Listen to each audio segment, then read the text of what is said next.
Se cuentan historias de mundos inhóspitos en lo profundo del cosmos, lugares de pesadilla habitados por seres deformes y crueles que esperan con paciencia que cometamos un error para acabar con nosotros y nuestra raza. Dioses de formas y tamaños inimaginables para el ser humano, que esperan el momento adecuado para establecer el caos sobre nuestro planeta y barrernos del cosmos como los seres insignificantes que somos para ellos.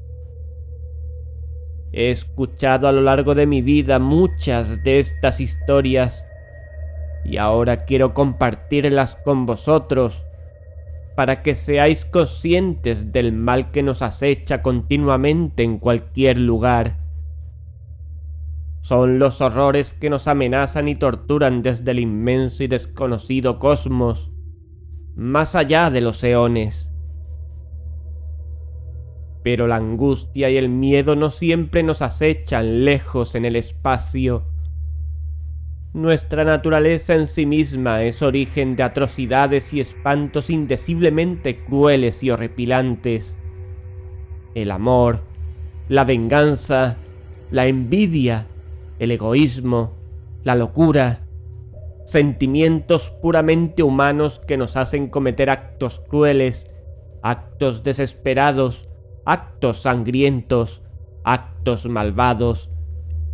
Conozco historias en las que el ser humano se agrede a sí mismo o a sus semejantes, guiado por estos terribles y monstruosos sentimientos, dando lugar a los horrores que nacen de nuestro interior, de la propia esencia del ser humano.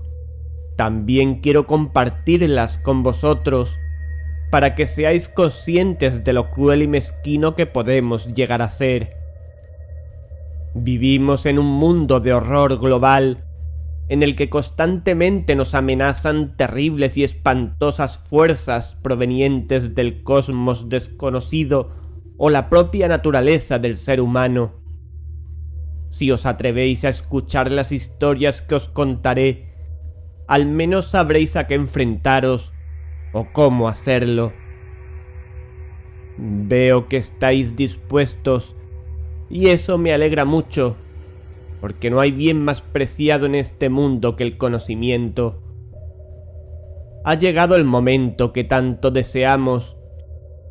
La oscuridad absoluta nos rodea. El silencio, un escalofrío de origen desconocido, os recorre la espalda sin saber por qué. En este preciso momento se acercan. Son ellas. ¡Rápido! Coged la caja de cerillas que tenéis a vuestro lado. ¡Encendedla! ¿Las veis? ¿Las sentís? Sí. Son las historias que viviremos juntos, a la luz de una vela.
El 20 de agosto de 1917, yo, Karl Heinrich, Graf von Albert Erstein, capitán de corbeta de la Marina Imperial Alemana y comandante del submarino U-29, realizo esta grabación en el Océano Atlántico, en un punto que desconozco, pero que probablemente se encuentra alrededor de los 20 grados latitud norte, 35 grados longitud oeste, donde yace mi barco fuera de combate, en el fondo del océano.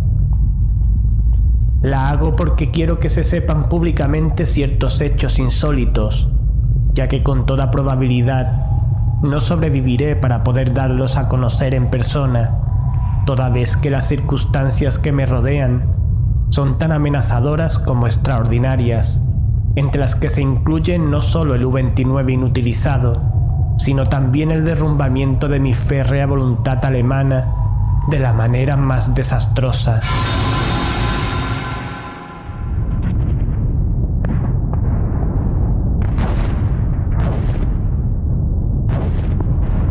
La tarde del 18 de junio, tal como se informó por radio al U-61 con destino a Kiel, torpedeamos el carguero británico Victory, que iba de Nueva York a Liverpool, en la situación 45 grados 16 minutos latitud norte, 28 grados 34 minutos longitud oeste, permitiendo a la tripulación que abandonase el buque en botes, a fin de obtener una buena filmación de la escena para los archivos del almirantazgo.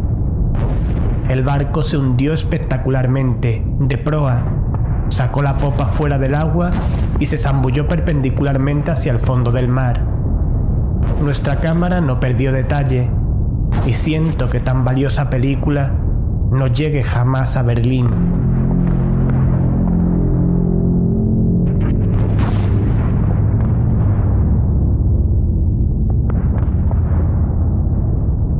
A continuación, hundimos los botes salvavidas con nuestros cañones y nos sumergimos.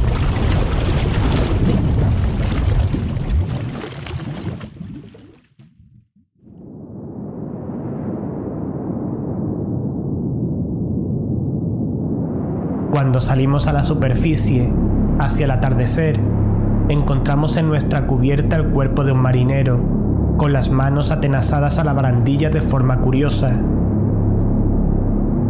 El pobre diablo era joven, más bien moreno y muy guapo. Probablemente era italiano o griego, y pertenecía sin duda a la tripulación del Victory. Evidentemente había buscado refugio en la misma nave que se había visto obligada a destruir la suya. Una víctima más de esta injusta guerra de agresión que los perros ingleses mantienen contra la patria. Nuestros hombres le registraron en busca de recuerdos y encontraron en el bolsillo de su marinera un trozo de marfil muy extraño, tallado, que representaba una cabeza de joven con una corona de laurel.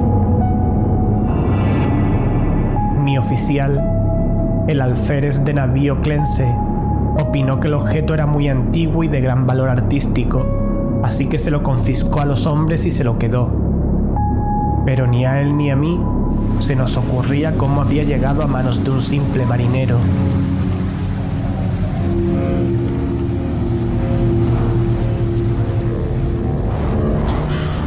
Al ser arrojado el muerto por la borda ocurrieron dos incidentes que causaron gran inquietud entre la tripulación. Le habían cerrado los ojos al infeliz, pero al desprender su cuerpo de la barandilla se le volvieron a abrir. Muchos tuvieron la curiosa impresión de que miraron fijamente y como con burla a Smith y a Zimmer, que estaban inclinados sobre su cadáver. Al contramaestre Müller, hombre maduro que habría llegado más lejos de no haber sido un cochino y supersticioso alsaciano, le citó de tal modo esta impresión que siguió observando el cadáver en el agua y juró que tras sumergirse un poco puso los brazos y las piernas en posición de nado y desapareció velozmente bajo las olas en dirección al sur. A Clense y a mí no nos gustaron estas muestras de ignorancia propias de paletos y amonestamos severamente a los hombres, particularmente a Müller.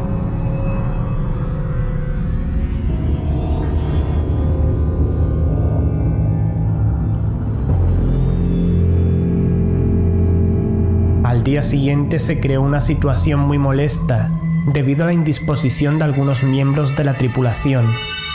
Evidentemente sufrían cierta tensión nerviosa a causa de nuestro largo viaje y habían sufrido pesadillas.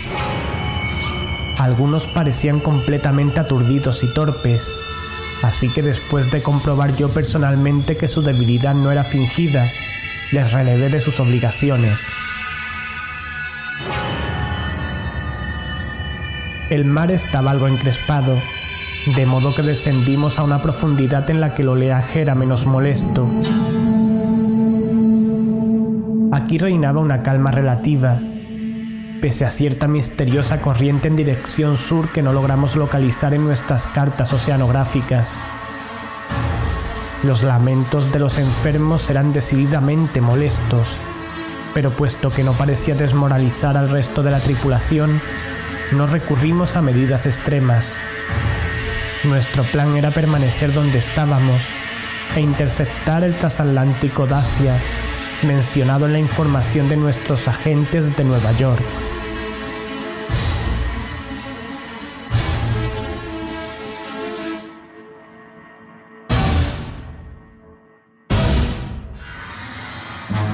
A primera hora de la tarde, salimos a superficie y encontramos la mar menos movida.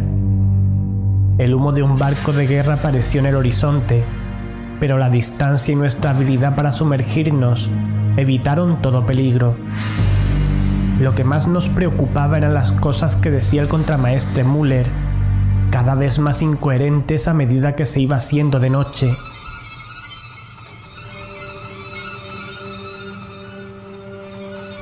Se encontraba en un lamentable estado de puerilidad, balbuceaba insensateces y hablaba de muertos que pasaban por delante de las portillas sumergidas, de cadáveres que le miraban fijamente, a los que él reconocía a pesar de lo hinchados que estaban, ya que los había visto ahogarse durante nuestras victoriosas hazañas germanas.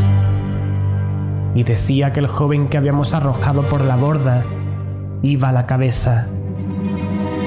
Esto resultaba sumamente horrible e insensato, así que ordenamos que le encerrasen y le administrasen una sana ración de latigazos. A los hombres no les gustó esta clase de castigo, pero era necesaria la disciplina.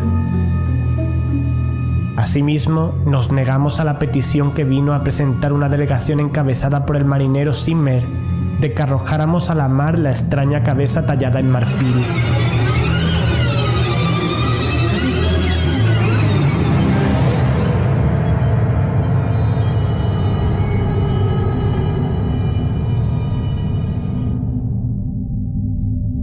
El 20 de junio, los marineros Baum y Smith, que habían caído enfermos el día anterior, se volvieron locos y violentos.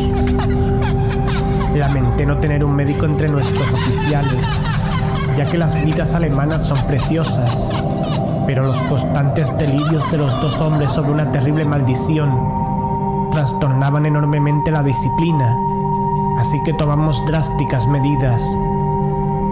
La tripulación aceptó el hecho con osquedad, pero pareció serenar a Müller, que en adelante no volvió a causar problemas.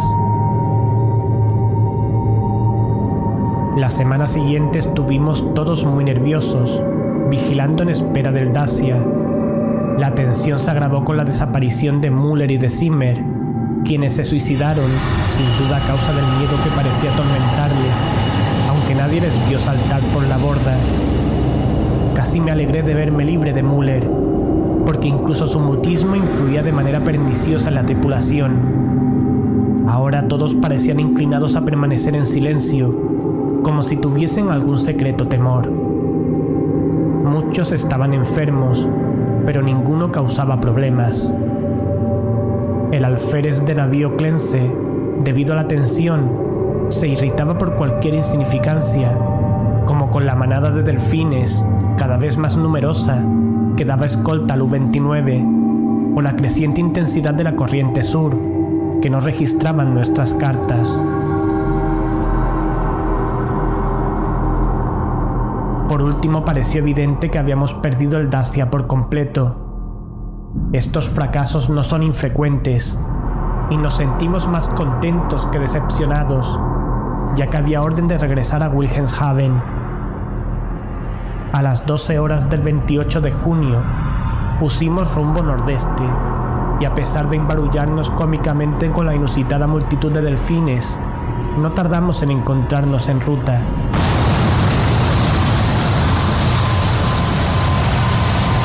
La explosión ocurrida en la sala de máquinas a las 2 horas nos cogió completamente de sorpresa. No se había observado ninguna anomalía en la maquinaria ni negligencia alguna por parte de los hombres. Sin embargo, inesperadamente, la nave se estremeció de punta a punta a causa de la tremenda sacudida. El alférez de navío Clense acudió corriendo a la sala de máquinas, encontrando el depósito de combustible y casi todo el mecanismo destrozados, y los maquinistas Rade y Schneider muertos. Nuestra situación era verdaderamente grave, porque si bien los regeneradores químicos de aire estaban intactos y podíamos utilizar los dispositivos de elevar y sumergir en la nave y abrir las escotillas para reabastecernos de aire comprimido y recargar los acumuladores, no había posibilidad de propulsar ni gobernar el submarino. Tratar de buscar rescate mediante botes salvavidas significaba ponernos en manos de nuestros enemigos, irracionalmente resentidos contra nuestra gran nación alemana. Por otra parte, desde nuestro enfrentamiento con el Victory, no habíamos conseguido establecer contacto por radio con ninguna unidad U de la Marina Imperial.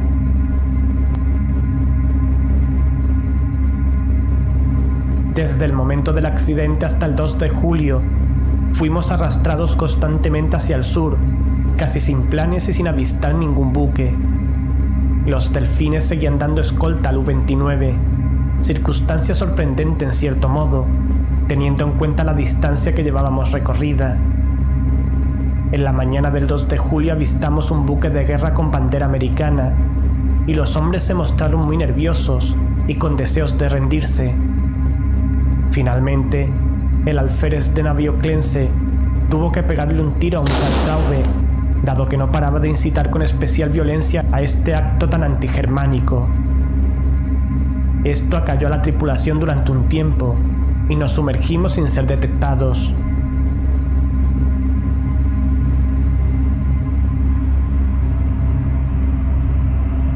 Por la tarde, una densa bandada de aves marinas apareció por el sur y el océano empezó a moverse presagiosamente. Cerramos las escotillas y esperamos a ver qué pasaba, hasta que comprendimos que debíamos sumergirnos si no queríamos que nos hundiese el creciente oleaje.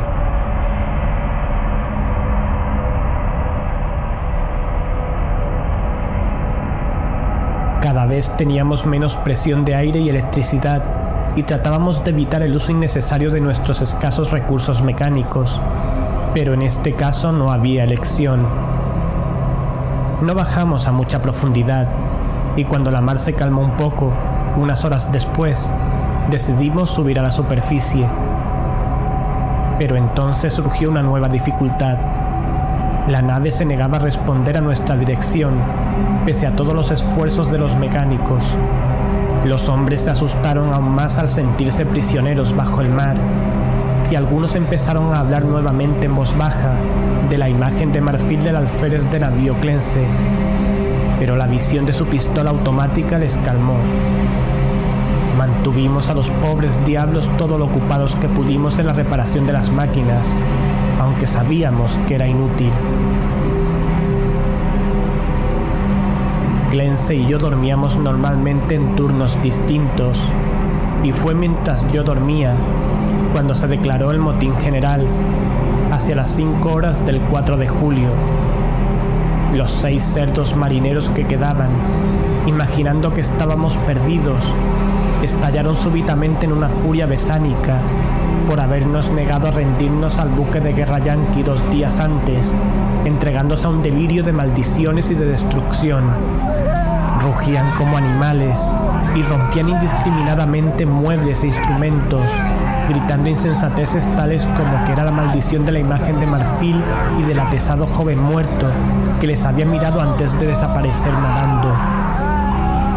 El alférez de navío Clense parecía paralizado, imposibilitado, como era de esperar en un enano blando y afeminado. Maté a los 6 hombres, dado que era necesario, y me aseguré de que no quedara ninguno con vida. Echamos sus cadáveres por la doble escotilla y nos quedamos solos, él y yo, en el U-29. Clense estaba muy nervioso y bebía mucho. Decidimos mantenernos con vida cuanto nos fuese posible, haciendo uso de la gran cantidad de vituallas y de la provisión química de oxígeno que teníamos, ya que ninguna de estas dos cosas había sufrido daño en los estúpidos desmanes de los puercos marineros. La giroscópica, manómetros y demás instrumentos delicados habían quedado inservibles.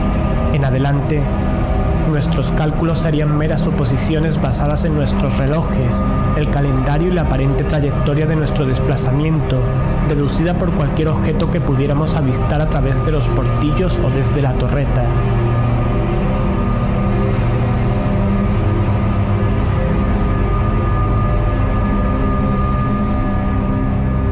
Por fortuna aún contábamos con bastante carga en los acumuladores, tanto para la luz interior como para el proyector. De cuando en cuando barríamos con el haz de luz los alrededores de la nave, pero no veíamos más que delfines nadando paralelamente a nosotros. Me sentí científicamente interesado por estos delfines, pues aunque el Delphinus delphis común es un mamífero cetáceo incapaz de subsistir sin aire, estuve observando a uno de estos nadadores durante 2 horas y no vi que mostrara el menor deseo de subir a la superficie. Con el paso del tiempo, Clense y yo llegamos a la conclusión de que seguíamos siendo arrastrados hacia el sur, a la vez que descendíamos cada vez más. Observamos la fauna y la flora marinas y consultamos bastantes detalles sobre esta cuestión en los libros que yo traía conmigo para los momentos de ocio. No pude por menos de notar, sin embargo, la poca preparación científica de mi compañero. No tenía una mentalidad prusiana, de modo que era propenso a fantasías y especulaciones sin fundamento alguno. La certeza de nuestra muerte inminente le afectó de manera curiosa, y rezaba a menudo en arrepentimiento por los hombres, mujeres y niños que había enviado al fondo del mar, olvidando que todo lo que supone un servicio al Estado alemán es una acción noble. Al cabo de cierto tiempo, sufrió un notable desequilibrio y permanecía horas y horas mirando la imagen de marfil y murmurando fantásticas historias sobre cosas perdidas y olvidadas bajo el mar. A veces, a modo de prueba psicológica, le hacía hablar de todos estos desvaríos y escuchaba sus interminables citas poéticas y relatos de barcos hundidos.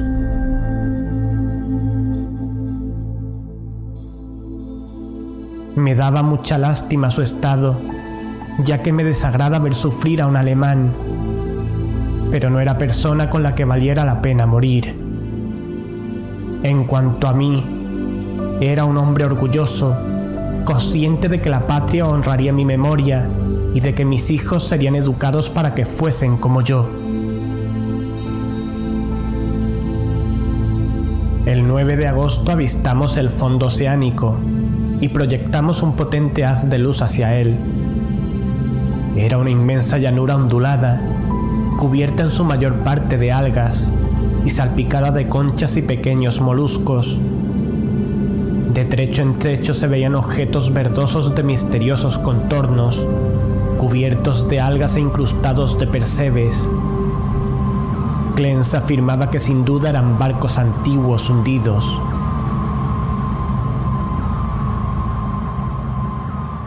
Hubo una cosa que le dejó perplejo: un pico sólido que emergía casi unos 4 pies del lecho del océano. Tenía unos 2 pies de grosor y los lados planos. Las superficies superiores suaves se unían formando un ángulo muy obtuso. Dije que era una punta de roca que emergía, pero Clense creyó ver figuras talladas en ella. Poco después empezó a temblar y se alejó como asustado del portillo. Sin embargo, no dio otra explicación sino que le abrumaba la inmensidad, oscuridad, antigüedad y misterio de los abismos oceánicos. Tenía la mente cansada, pero yo soy alemán en todo momento, y no tardé en observar dos cosas: que el U-29 soportaba espléndidamente la presión del agua, y que los extraños delfines seguían a nuestro alrededor, aun cuando estábamos a una profundidad en que la mayoría de los naturalistas considera imposible la existencia de organismos superiores. Estaba convencido de que habíamos sobreestimado nuestra profundidad. Con todo, sin duda estábamos lo bastante abajo como para que estos fenómenos resultaran extraordinarios. Nuestra velocidad, siempre hacia el sur, era más o menos la que yo calculaba por los organismos que pasaban en los niveles superiores.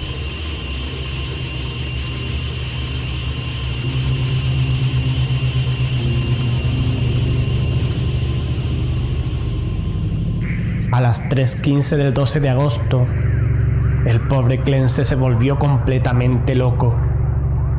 Había estado en la torreta utilizando el proyector cuando le vi entrar en el compartimento de la biblioteca donde yo me encontraba sentado leyendo, y su cara le traicionó inmediatamente. Él está llamando, lo oigo. Tenemos que ir. Mientras hablaba, cogió la imagen de marfil de encima de la mesa, se la guardó en el bolsillo y me agarró el brazo con intención de llevarme escaleras arriba, hacia cubierta. Enseguida me di cuenta de que pretendía abrir la escotilla y que saliéramos los dos al agua exterior. Extravagancia suicida y homicida a la que yo no estaba dispuesto. Al echarme atrás y tratar de calmarle, se puso más violento. Vamos ahora, no esperemos a más tarde. Es mejor arrepentirse y ser perdonado que desafiar y ser condenado. Así que en vez de calmarle, adopté la actitud contraria y le dije que estaba loco de remate. Pero no se conmovió y dijo a gritos: Si estoy loco es una suerte. Que los dioses tengan piedad del hombre que con su insensibilidad permanece sano hasta su espantoso fin. Ven y enloquece, ahora que él nos llama con misericordia. Esta explosión pareció aliviar la presión de su cerebro, porque seguidamente se mostró mucho más dócil y me pidió que le dejase ir solo si no quería acompañarle. Me di cuenta enseguida de que era lo que debía hacer. Aunque era alemán, se trataba solo de un enano de lo más ordinario, y ahora se había convertido en un loco potencialmente peligroso. Accediendo a su petición suicida, me libraría inmediatamente del que ya no era mi compañero, sino una amenaza. Le pedí que me diese la imagen de marfil, pero mi petición provocó en él una risa tan inusitada que no insistí. Entonces le pregunté si quería dejar algún recuerdo o bucle de pelo para su familia en Alemania, en caso de que yo fuese rescatado, pero nuevamente se echó a reír.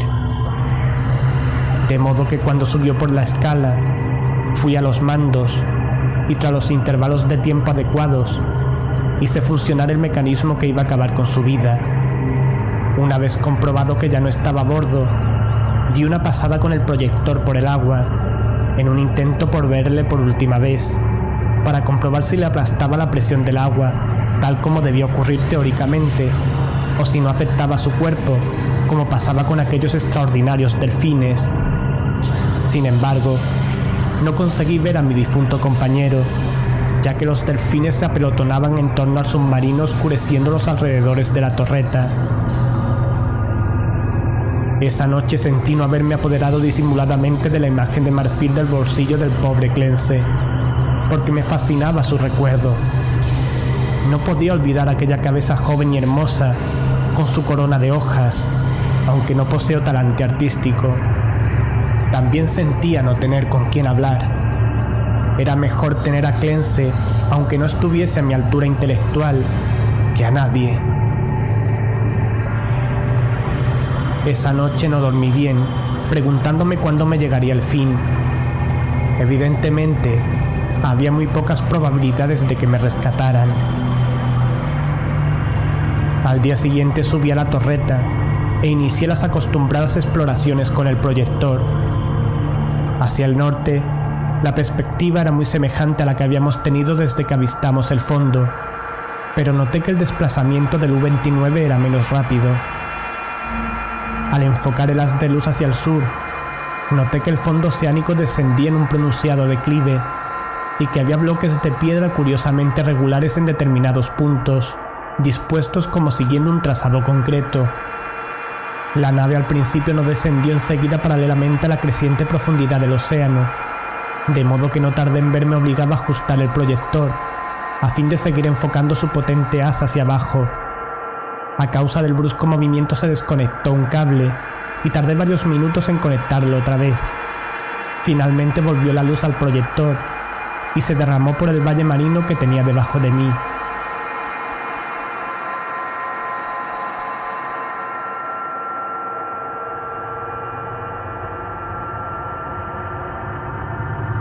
No soy propenso a dejarme llevar por emociones de ninguna clase, pero mi asombro fue muy grande cuando vi lo que el haz de luz eléctrica iluminaba. Sin embargo, como persona educada en la mejor cultura de Prusia, no debía haberme asombrado, ya que la geología y la tradición nos hablan igualmente de grandes transposiciones de zonas oceánicas y continentales. Lo que vi fue una complicada serie de edificios en ruinas, todos de una arquitectura magnífica, aunque inclasificable, y en diversos grados de conservación. La mayoría parecía ser de un mármol que brillaba blanquecino bajo los rayos del proyector, y el trazado general correspondía a una gran ciudad enclavada en el fondo de un estrecho valle, con numerosos templos y villas diseminados por las empinadas laderas. Había tejados hundidos y columnas caídas, pero aún reinaba un aire de esplendor inmensamente antiguo, que nada era capaz de borrar. Comprendiendo que al fin me encontraba ante la Atlántida, a la que antes había considerado un mito, me sentí el más ávido de los exploradores. En el fondo de aquel valle había discurrido un río en otro tiempo, porque al examinar con más atención el paisaje, vi restos de puentes de piedra y de mármol, diques, terrazas y terraplenes en otro tiempo verdeantes y hermosos. En mi entusiasmo me sentí tan idiota y sentimental como el pobre Clense, y tardé en darme cuenta de que la corriente sur había cesado, dejando que el U-29 descendiera lentamente hacia la ciudad sumergida como el aeroplano se posa en una ciudad, arriba en la superficie. También tardé en darme cuenta de que había desaparecido la manada de extraordinarios delfines.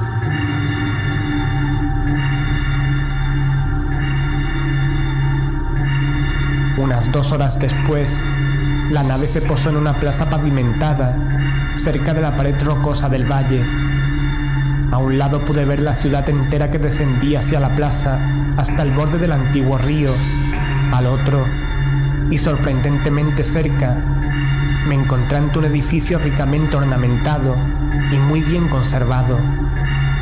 Evidentemente se trataba de un templo excavado en la roca. Del arte original de esta obra titánica, solo me es posible aventurar conjeturas.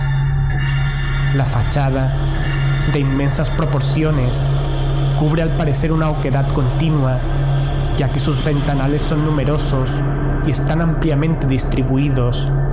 En el centro, se abre un gran pórtico al que se llega por una escalinata de impresionantes peldaños, y el cual se encuentra rodeado de exquisitos relieves que representaban como figuras de bacantes. Delante se alzan las grandes columnas y el friso, decoradas ambas con esculturas de indescriptible belleza. Evidentemente representan escenas pastoriles idealizadas y procesiones de sacerdotes y sacerdotisas portando extraños objetos ceremoniales en adoración de un dios radiante. El arte es prodigiosamente perfecto, de estilo sensiblemente helénico, si bien está dotado de una extraña personalidad. Comunica una impresión de terrible antigüedad, como si se tratase no de un inmediato antecesor del arte griego, sino del más remoto. No me cabe duda de que cada elemento de esa obra imponente está esculpido en una ladera de roca virgen de nuestro planeta, aunque no puedo imaginar cómo excavarían su interior. Quizá proporcionase el hueco principal alguna caverna o serie de cavernas. Ni el tiempo ni la inmersión han deteriorado la pristina grandeza de este templo terrible, porque sin duda se trata de un templo. Y hoy, miles de años después, descansa inmaculado e inviolado en la noche interminable y el silencio del abismo oceánico.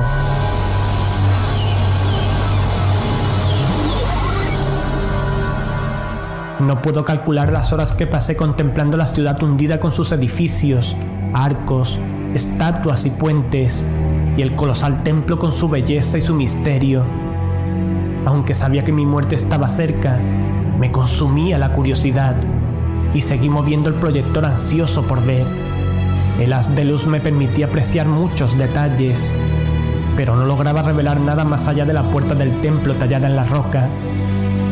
Un rato después apagué, consciente de que debía ahorrar energía. Los rayos ahora eran sensiblemente más débiles que en las semanas de navegación a la deriva, y como acuciado por la inminente privación de la luz, me aumentó el deseo de explorar los secretos de las aguas. Como alemán, debía ser el primero en pisar esos caminos olvidados durante milenios. Saqué y examiné una escafandra de grandes profundidades, de metal articulado, y probé la luz portátil y el regenerador de aire. Aunque sería difícil manejar yo solo la doble escotilla, pensé que podía salvar todos los obstáculos con mi habilidad científica y caminar efectivamente por esa ciudad muerta. El 16 de agosto efectué una salida del U-29 y caminé trabajosamente por las calles en ruinas y cubiertas de barro hacia el antiguo río. No encontré esqueletos ni restos humanos, aunque coseché una enorme riqueza arqueológica en esculturas y monedas.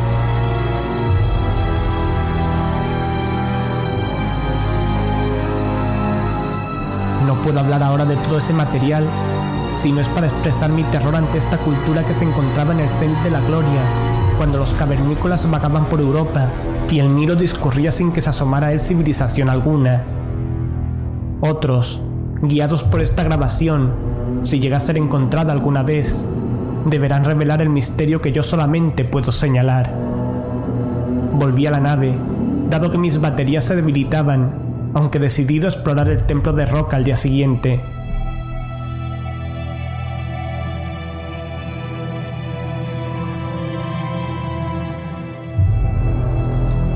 El día 17, aunque mis deseos de explorar el misterio del templo se habían vuelto más insistentes, me llevé un desencanto al descubrir que los materiales que necesitaba para recargar la lámpara portátil habían perecido en el motín de aquellos cerdos del mes de julio.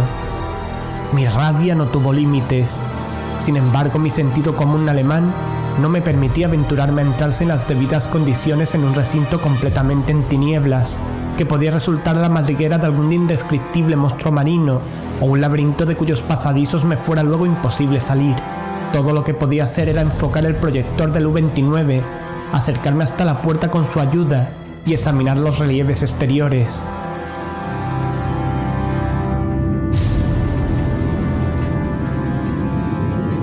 El haz de luz entraba por el pórtico en ángulo ascendente, de modo que me asomé para ver si lograba descubrir algo, aunque en vano. Ni siquiera se veía el techo, y aunque di un paso o dos hacia el interior, después de tantear el piso con un palo no me atreví a seguir.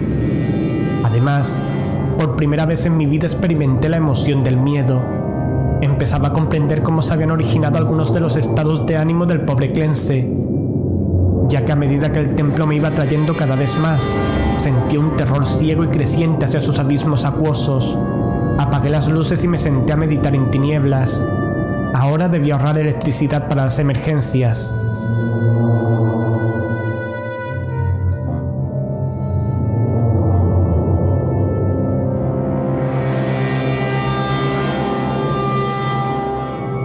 El sábado 18 lo pasé sumido en total oscuridad, atormentado por pensamientos y recuerdos que amenazaban doblegar mi voluntad alemana.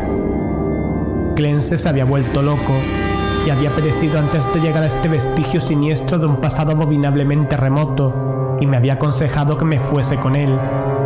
¿Acaso el destino preservaba mi razón, solo para arrastrarme irresistiblemente a un final más horrible e impensable de lo que haya podido soñar nadie? Evidentemente tenía los nervios agotados. Debía desechar estas ideas. propias de un hombre débil. La noche del sábado no me podía dormir y encendí las luces sin preocuparme por lo que pasara después. Era una lástima que la electricidad no durase lo mismo que el aire o las provisiones. Volví a pensar en recurrir al suicidio y examiné mi pistola. Hacia el amanecer debí de quedarme dormido con las luces encendidas, ya que ayer tarde me desperté completamente a oscuras para encontrarme con que los acumuladores se habían agotado. Encendí varias cerillas, una detrás de otra, y lamenté con desespero la imprevisión que nos hizo gastar las pocas velas que llevábamos. Después de apagarse la última cerilla que me atreví a encender, permanecí sentado completamente inmóvil, sin luz. Mientras pensaba en el inevitable fin, mi mente repasó los acontecimientos precedentes. Entonces me llegó a la plena conciencia una impresión hasta ahora letargada, que a un hombre más débil y supersticioso le habría hecho estremecer. La cabeza del dios radiante de las esculturas del templo de roca es idéntica al trozo de marfil tallado que el marinero muerto sacó del mar y que el pobre Clem se devolvió. Me quedé un poco aturdido ante esta coincidencia, pero no sentí miedo. Solo el pensamiento inferior se apresura a explicar lo singular y lo complejo mediante el recurso primitivo del sobrenaturalismo. La coincidencia resultaba extraña, pero yo tenía una razón demasiado sana para relacionar circunstancias que no admiten una conexión lógica, o asociar de manera extraña los desastrosos acontecimientos que desde el hundimiento del Victory habían conducido a mi presente situación crítica. Comprendiendo que necesitaba descansar, tomé un sedante a fin de procurarme un poco más de sueño. Mi estado de nervios se reflejó en mis pesadillas, ya que me pareció oír gritos de personas ahogándose y ver sus rostros apretados contra el cristal de los portillos de la nave. Y entre las caras muertas estaba el semblante burlesco y vivo del joven de la imagen de marfil.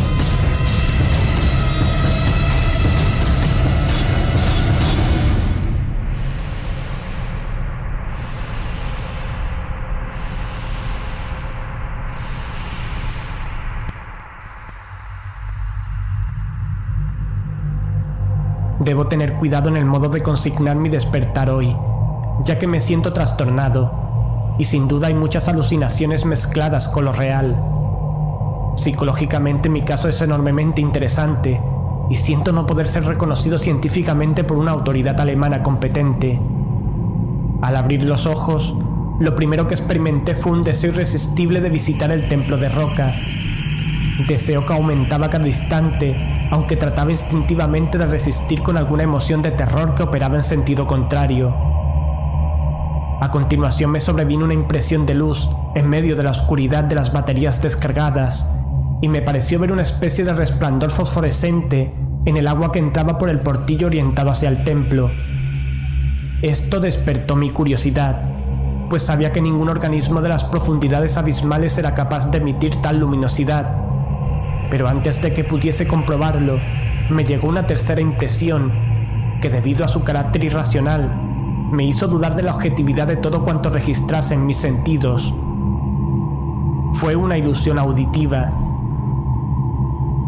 Una sensación de sonido rítmico, melódico, como de cántico o himno coral frenético, aunque hermoso, que provenía del exterior y traspasaba el casco del U-29, pese a estar absolutamente insonorizado.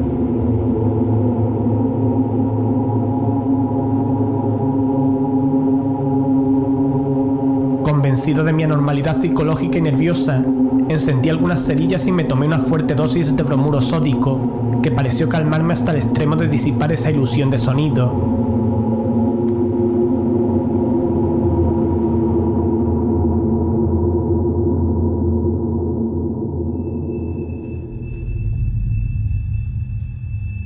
Pero seguía la fosforescencia, y me costó trabajo reprimir el infantil impulso de ir a la portilla a averiguar su causa.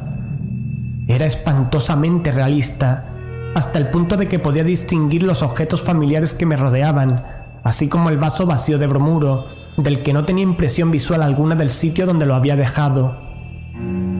Esta última circunstancia me hizo reflexionar. Crucé el compartimento y toqué el vaso.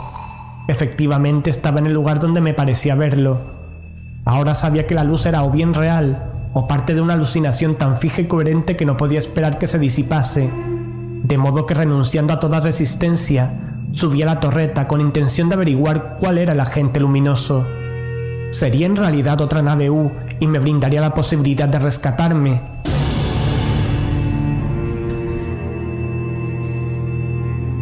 Conviene que el oyente no acepte como verdad objetiva nada de cuanto sigue. Dado que los acontecimientos trascienden la ley natural, han de ser necesariamente creaciones subjetivas e irreales de mi mente sobreexcitada. Al llegar a la torreta, descubrí el mar en general muchísimo menos luminoso de lo que esperaba. No había fosforescencia alguna vegetal ni animal, y la ciudad que descendía hacia el río era invisible en las tinieblas. Lo que vi no era espectacular, no era grotesco ni aterrador. Sin embargo, me hizo perder el último atisbo de confianza en mi conciencia. La puerta y los ventanales del templo subacuático, tallado en el monte rocoso, se encontraba vividamente iluminado por un resplandor vacilante, como procedente de las llamas poderosas de un altar en lo más profundo de su interior. Los incidentes que siguieron son caóticos. Mientras observaba el pórtico y los ventanales misteriosamente iluminados, sufrí las visiones más extravagantes, visiones tan insensatas que no me es posible siquiera consignarlas. Me pareció vislumbrar bultos en el templo, bultos que estaban inmóviles y bultos que se movían, y me pareció también oír otra vez el cántico irreal que flotaba a mi alrededor cuando desperté.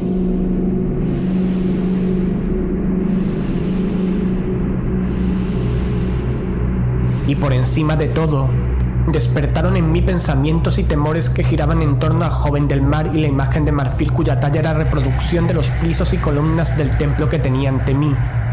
Pensé en el pobre Clense y me pregunté dónde descansaría con aquella imagen que había devuelto al mar. Él me había advertido que se había vuelto loca ante dificultades que un prusiano es capaz de soportar perfectamente. El resto es muy simple. Mi impulso a visitar y entrar en el templo se ha convertido ya en una orden inexplicable e imperiosa a la que finalmente no me puedo resistir. Mi voluntad alemana no es capaz de controlar mis actos y la abolición es posible en adelante solo cuando se trata de cuestiones sin importancia. Semejante locura es la que arrastró a la muerte al pobre Clense, sin escafandra ni protección alguna, en el océano. Pero yo soy prusiano y hombre con sentido común, y utilizaré hasta el final la poca voluntad que me queda. Cuando comprendí por primera vez que debía ir, preparé la escafandra y el regenerador de aire para ponérmelo inmediatamente. Acto seguido empecé a grabar esta crónica apresurada con la esperanza de que llegue al mundo alguna vez. Meteré la grabación en la botella, la sellaré y cuando salga del U-29 y lo abandone por última vez, la confiaré al mar. No tengo miedo, ni siquiera de las predicciones del loco Clense. Lo que he visto no puede ser cierto, y sé que esta locura de mi propia voluntad puede conducirme a la asfixia todo lo más cuando el aire se termine. La luz del templo es una pura alucinación, así que moriré serenamente como alemán en las negras y olvidadas profundidades. Esa risa demoníaca que oigo mientras hago esta grabación es tan solo un producto de mi cerebro debilitado. Me pondré cuidadosamente el traje y subiré intrépidamente la escalinata de ese santuario primordial, de ese mundo secreto de las aguas insondables y de los tiempos inmemoriales.